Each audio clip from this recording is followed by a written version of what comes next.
Let's set sail and join the fight. Hi, I'm the Smoking Cheddar, but you probably already knew that. So, it's time for the deep dive into the Navy officers. I've had a little bit of a play with them. Let's see what we've got. As always, we'll move from left to right in the skills, starting off with the tactical. We'll grade them all from 1 to 5 and give an overall grading at the end. And we'll talk briefly about the scenarios and ways in which we can use these officers. Bear in mind, the naval units are very new to the game. The experience I have with these officers and units when I talk about them will be minimal, so please take everything with a massive pinch of salt. So what do we have here? We have Liberty Blaze, versatile, field, and attack. Sounds promising. Let's get stuck in. Target lock. So with target lock we get a skill damage attack that deals damage coefficient of up to 1800 damage and increases the intensity of the officer's troop by up to 15% for 8 seconds. Okay, so this is where grading's going to start changing, as I said in the previous officer spotlight video. As 1800 becomes the new norm, it's now going to become the new standard scoring to score these slightly lower. So this is going to be a 4. The reason why it's going to be a 4 is because you get an intensity bonus, which is absolutely brilliant. I love it. I think that's great.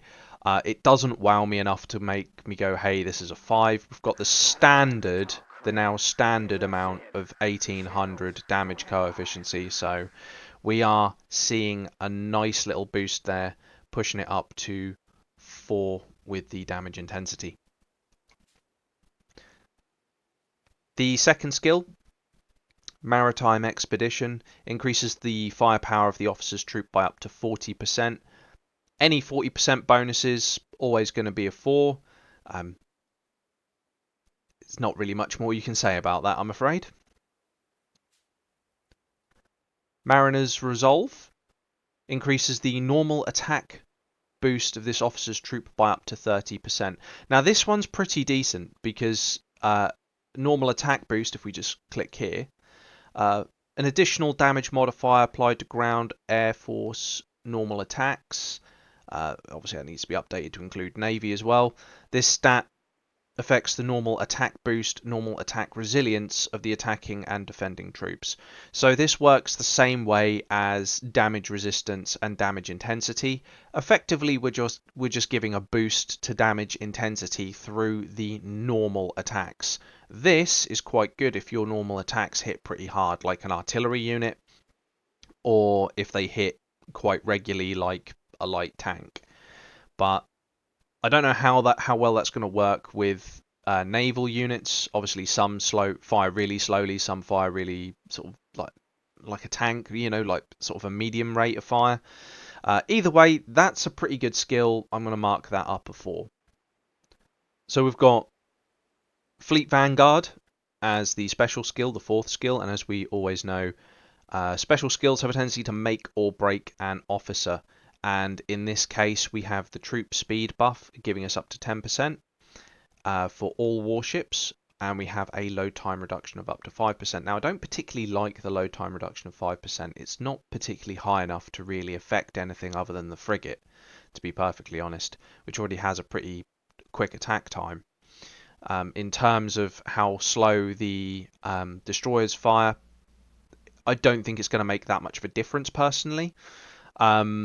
So the speed buff is really what we're interested in because that'll come into play with pursuit capability, which is a stat, as I said, that allows you to move and shoot, which is a new thing to the game, and that is pretty decent. Allows you to hunt down those aircraft carriers if they're trying to move out of range, or any of the other ships if they're trying to move away from you. Gives you the constant ability to keep moving and attacking and chase down and literally pursue your opponent. So I like the speed buff. I don't like the load time reduction. I think this is a 3. The skill is good. It doesn't do anything extra special. I mean, if it was a load time reduction of 10%, then I would be grading this a 4. But just a 15% bonus to your unit I can't really see this being that great in all honesty. This moves us on neatly to Heroic Valor, his Awakened skill, the 5th skill.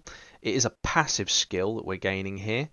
When this officer's troop enters combat, we increase the damage intensity of this officer's troop by 10% and the damage resist by 10%.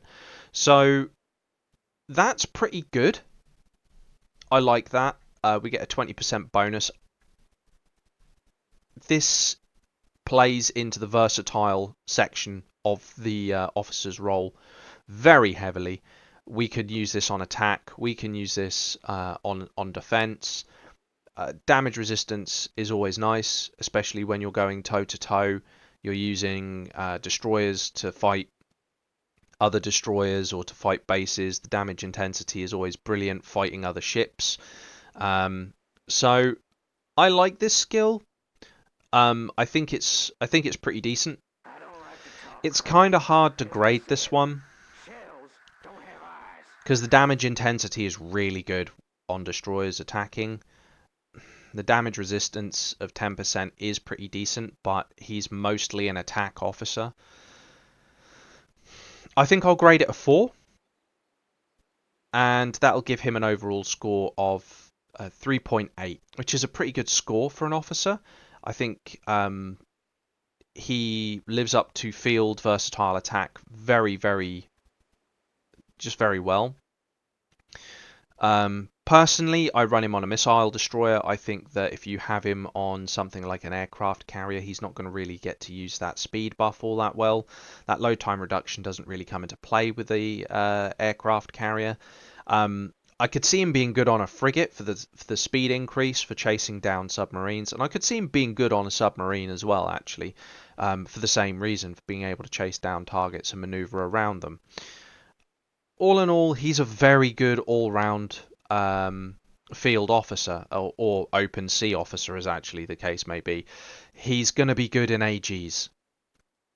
Now, I don't know if this officer is event only, or if we're simply just getting statues for him to make life easier for the event. If he is event only, you need to be logging in today to pick him up.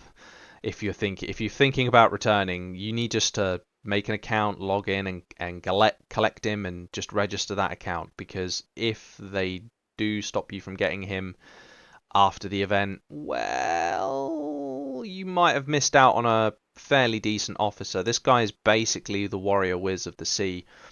You're going to want him in your lineup. It doesn't matter what that lineup is, you're probably going to want him, because that damage and intensity bonus that you're getting from both the Awakened skill and from the tactical skill is going to give you a massive amount of damage intensity over the enemy targets, which of course you can then boost even further with additional officers, which are yet to come, which is going to be fun. So I've had a little bit of minimal experience with PvP. I jumped into the L3 just to have a look around the city and have a bit of PvP. Surprise, surprise, I wasn't the strongest person there. I bit off more than I could chew with my navy.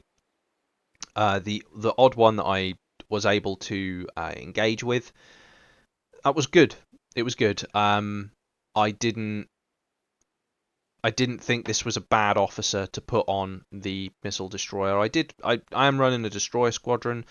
I have mixed them around a little bit, and I do think this guy is best on the missile destroyer, but of course you are welcome to disagree with me on that and tell me that I'm wrong and he should be on the armored destroyer, but that's entirely up to you on how you want to play.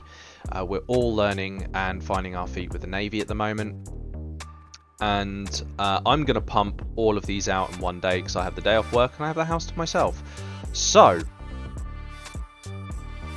I've been the Smoking Cheddar, you've been very patient, and this is the first of the officer spotlight for the Navy. Stay tuned.